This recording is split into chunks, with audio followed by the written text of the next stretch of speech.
Muy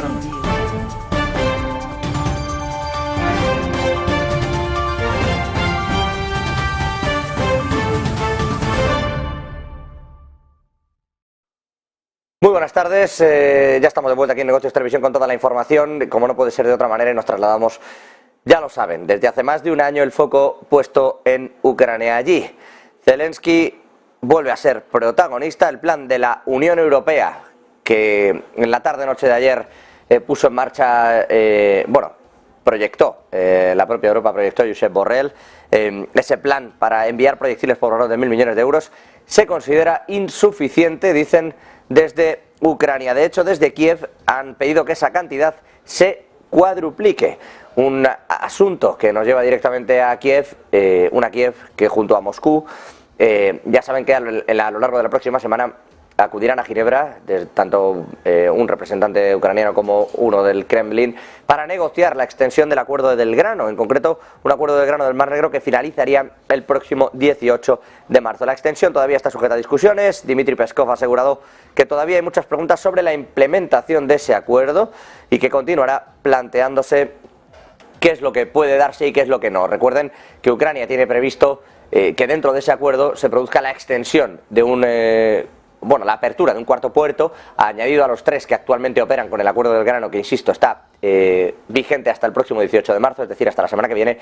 Ese puerto permitiría a Ucrania vender o enviar otras 8 millones de toneladas adicionales a lo que ya tiene, pero sin embargo pertenece y está en terreno ruso, lo cual puede ser sin duda una de las principales dificultades, de los principales escollos de cara a llegar a un acuerdo, de cara a ese acuerdo, a esa extensión del acuerdo del grano del próximo, que verán la próxima semana para prolongarlo más allá del próximo 18 de marzo. El ministro de Defensa de Turquía, por su parte, ha asegurado que el país negocia con la ONU, con Ucrania y con Rusia, para extender ese acuerdo. Guterres, el secretario general de la ONU, ha hablado con Zelensky, con el presidente de Kiev, en la tarde-noche de ayer, reunido con ese presidente ucranio, donde, entre otras muchas cosas, han hablado de ese acuerdo del cereal, pero también de cómo han caído las ventas de ese cereal por parte de Ucrania debido precisamente a la guerra, lo que ha desatado además un incremento en los precios de los alimentos y las alarmas sobre una crisis alimentaria global, especialmente en los países africanos que recibían gran parte de este acuerdo. Y respecto del envío de aeronaves a Ucrania, vuelve a estar sobre la mesa el hecho de enviar cazas, enviar aviones. De hecho, Polonia ya está entrenando a algunos militares ucranianos para que sean pilotos de este tipo de cazas, así que vuelve ese debate. Eslovaquia es ahora quien considera que es el momento de decidirse sobre el envío de aviones de combate. En este caso, lo que habla es de enviarle, ojo, cazas soviéticos, los famosos MiG-29. Marta Vilar con todos los detalles. Buenas tardes. Vuelve a flote el debate sobre el envío de cazas a Ucrania. Ahora es Eslovaquia quien cree que es momento de decidirse sobre los aviones de combate para que lleguen al país de Zelensky, pero en este caso habla de cazas soviéticos, concretamente los MiG-29. Ha sido el ministro de Defensa de Eslovaquia quien lo ha pedido. Cree que es momento de tomar una decisión porque dice que la gente está muriendo en Ucrania y que hay que ayudarlos. No hay espacio, dice, para el politiqueo eslovaco. Bueno, Eslovaquia, por cierto, ha recordado también que Polonia ha expresado también su voluntad para enviar estos cazas. Y bueno, en realidad, desde el principio de la invasión, el pasado febrero del año pasado, más bien, países del antiguo bloque comunista, con MiG-29 también, que todavía están en sus hangares, ya se han ofrecido a transferir estos cazas a Ucrania. La propuesta en concreto llegó de Bratislava y de Varsovia, sin embargo, sus naves, que son modelos soviéticos antiguos, desde luego que no son rival, no tienen nada que ver con esos modernos cazas rusos actuales, según fuentes del país. Así que se reabre de nuevo el debate de los cazas. Estados Unidos dijo que no, Reino Unido dijo que de momento no. Veremos si ahora, bueno, pues cambia algo el parecer o la opinión de los anglosajones. Gracias, Marta. Bueno, este es uno de los asuntos sin ninguna duda del día. Otro pasa por el otro lado, ¿no?, de toda esta invasión de Rusia en Ucrania, que es precisamente Rusia.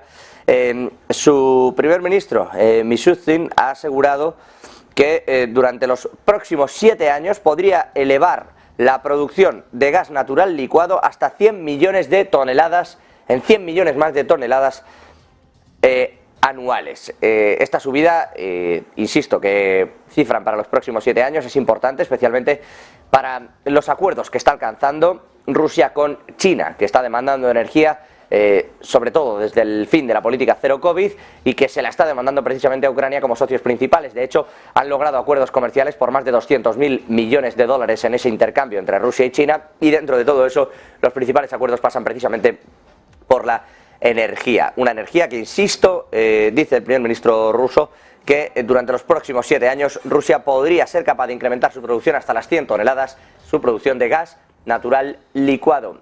Una producción muy importante, habida cuenta de que dentro de del total de producción que hay en el mundo, 100 toneladas podrían suponer pues más de en torno a un 15% de esa producción, es decir, sería una forma de elevar la producción total mundial de gas natural licuado muy importante, y sobre todo, se entiende, durante los próximos 7 años, con destino precisamente a China. Volviendo a todo lo que está ocurriendo en Ucrania, también se ha hablado de la central nuclear de Zaporilla. De hecho, vuelve a haber una alerta sobre esa central. Los misiles rusos han dejado sin suministro eléctrico a la mayor central nuclear de Europa durante estos ataques sufridos en la madrugada. La central nuclear, de hecho, de Zaporilla ha pasado a depender de generadores de reserva después de que los misiles rusos hayan dañado la infraestructura ucraniana que suministraba la electricidad a la planta. Los reactores quinto y sexto han sido apagados. La energía eléctrica necesaria por el funcionamiento de la central ha sido suministrada ya por 18 generadores diésel que disponen de combustible suficiente para 10 días. En todo caso, con esos datos, todo implica que al menos durante este tiempo la central podría seguir operando sin suministro eléctrico. Insisto, en todo caso, una de las cuestiones que se vio ayer es desmilitarizar por parte de la ONU, de la Organización de Naciones Unidas. Ya en la tarde de ayer se habló con el propio Zelensky y se instó a Rusia a alcanzar también un acuerdo para desmilitarizar todo lo referente a las zonas de las plantas nucleares que existen en Ucrania, de manera que se pueda evitar accidentes que lleguen a mayores. Las alertas sobre la gravedad de esta situación ya llegan a todas partes. La Agencia Nuclear de la ONU, como les digo, ha advertido de que se está jugando ya con la seguridad de la planta de Zaporilla. En concreto, Marta, ¿qué se comenta de este asunto?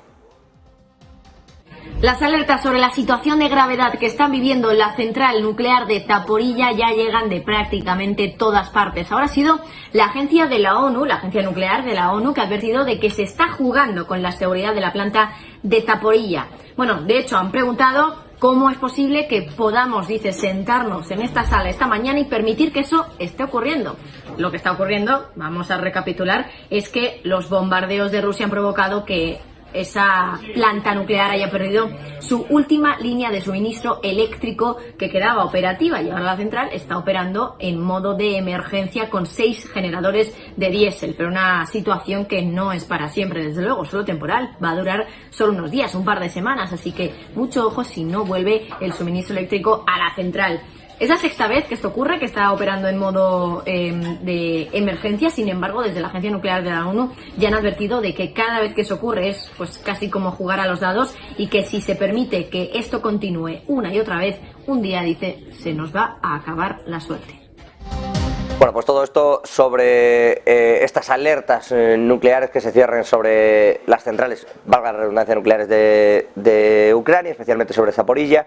Bueno, sobre todo esto ha hablado también la comisaria de Energía de la Unión Europea, Kadri Simson, que ha dicho que existe un enorme riesgo nuclear. En este sentido, Marta, lo que asegura es que hay que intentar desmilitarizar esas zonas porque se corre el riesgo de que haya accidentes nucleares de manera grave. Hoy alerta desde luego en la central de Zaporilla en Ucrania, la más grande de Europa. ¿Por qué motivo? Bueno, pues por los bombardeos de Rusia que han dejado sin luz, sin suministro eléctrico a la central nuclear, que aún así va a poder sobrevivir durante 10 días por el suministro de diésel que tiene. Bueno, sobre esa central y la situación ahora mismo que tiene Zaporilla ha hablado hoy la comisaria de Energía de la Unión Europea, Kadri Simson. Ha dicho que existe un enorme riesgo nuclear en la central y que hay mucho riesgo de que haya accidentes nucleares.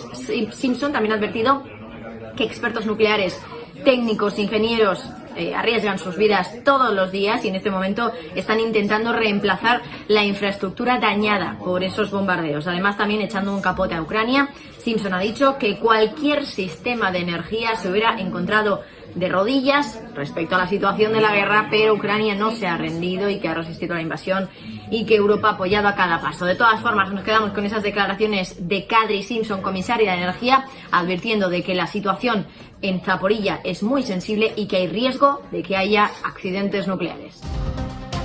Gracias, Marta. Enseguida miramos también al gas. Antes, y respecto a toda la situación que estamos viviendo precisamente entre Rusia y Ucrania y con los distintos bloques bien posicionados, acaba de referirse el secretario de Defensa estadounidense John Kirby a la situación allí.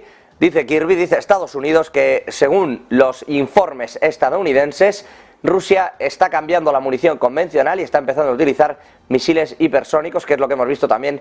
Parte de ellos son los que se han visto esta noche y que no ha podido detener los sistemas de defensa ucranianos. Estados Unidos asegura que tiene información de que Rusia ya está cambiando este tipo de armas, que sería el paso previo al uso, según Estados Unidos, de armamento nuclear táctico, que es justo el tipo de tecnología previo a ese uso de armas nucleares tácticas, estos misiles hipersónicos, insisto, que comenta Estados Unidos, John Kirby en concreto, que asegura tener esos informes de que se han estado utilizando este tipo de armamento en Ucrania a lo largo de toda esta noche, algo que eleva la tensión y que posiciona a unos Estados Unidos que asegura que, de seguir así, tienen que incrementar el apoyo, especialmente en los sistemas de misiles de los instrumentos de defensa antimisiles que le han estado suministrando a Ucrania hasta el momento. Bueno, con todo esto sobre la mesa, miramos también.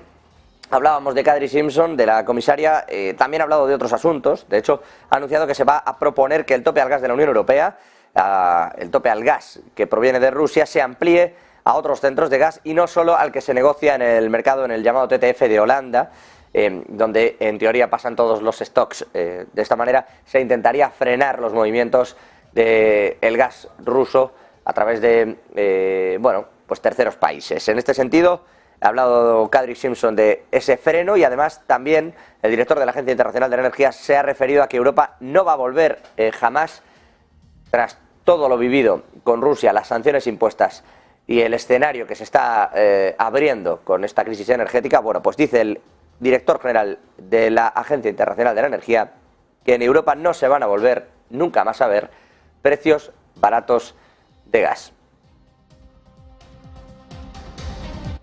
Hoy Kadri Simson está hablando de gas y proponiendo también muchas cuestiones también para Europa. La comisaria de Energía ha anunciado que Europa va a proponer que el tope al gas se amplíe a otros centros de gas y que por lo tanto ya no solo afecte al gas que se negocia en el TTF holandés. Respecto a las compras conjuntas de gas de Europa, que por cierto, el viejo continente, la Unión Europea ya está avanzando bastante en este asunto y se espera que próximamente pues ya comience a poner en marcha esa iniciativa. Ha dicho que Ucrania está también, va a participar más bien en esa compra conjunta de gas en la Unión Europea y que su objetivo es obtener 2.000 millones de metros cúbicos de gas adicional.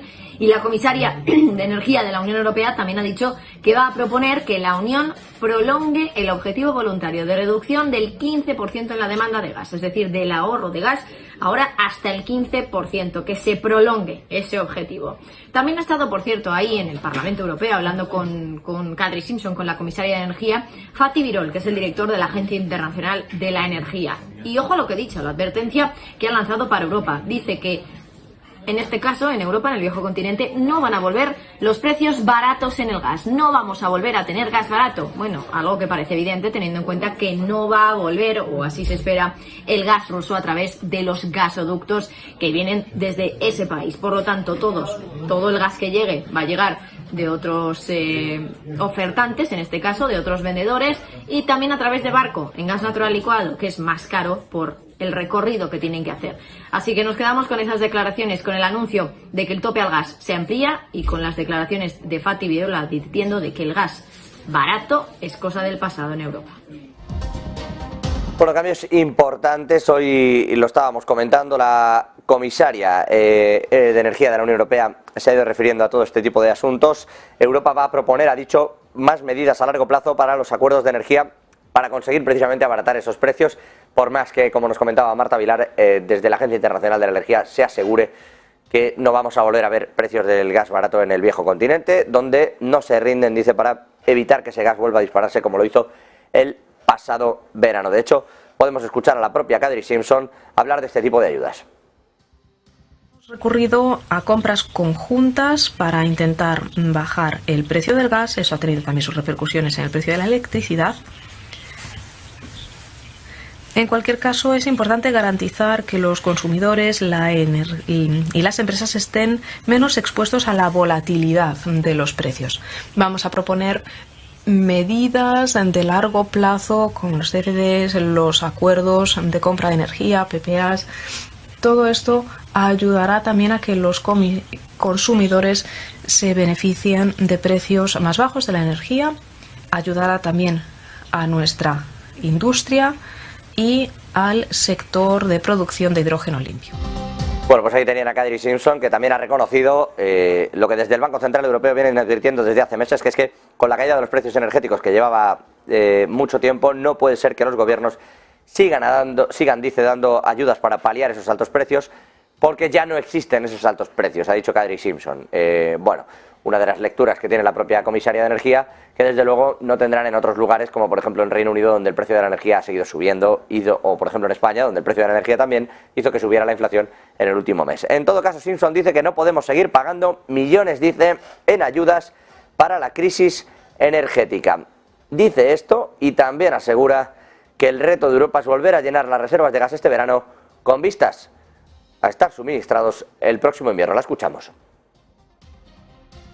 Considero que las medidas temporales de emergencia nos ayudaron a alcanzar el objetivo importante en este momento, que los precios del carbón, el gas, el petróleo, la electricidad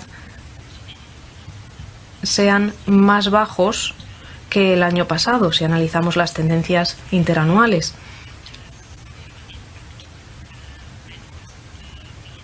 Eso tiene repercusiones, sí, pero no podemos darnos por satisfechos. No podemos seguir pagando cientos de millones de euros en ayudas. Y esto ha sido necesario en algunos casos para que los Estados miembros hicieran llegar fondos a los consumidores. Bueno, pues todo esto es uno de los asuntos del día. Algunos otros, y mirando ya a lo económico, en esas claves económicas, antes de pasar también a relatarles un acuerdo al que han llegado Australia e India, vamos a mirar a Credit Suisse, uno de los protagonistas de la jornada. Lo es desde hace apenas unos minutos y le vamos a contar esa última hora Javier del Valle, que está con todos los detalles de ese reporte anual de la entidad, de un Credit Suisse que ya saben que esta misma semana ha cambiado de máximos accionistas. Javier del Valle, muy buenas tardes. Muy buenas tardes, José, ¿qué tal? Efectivamente, teníamos esa salida de uno de los accionistas mayoritarios.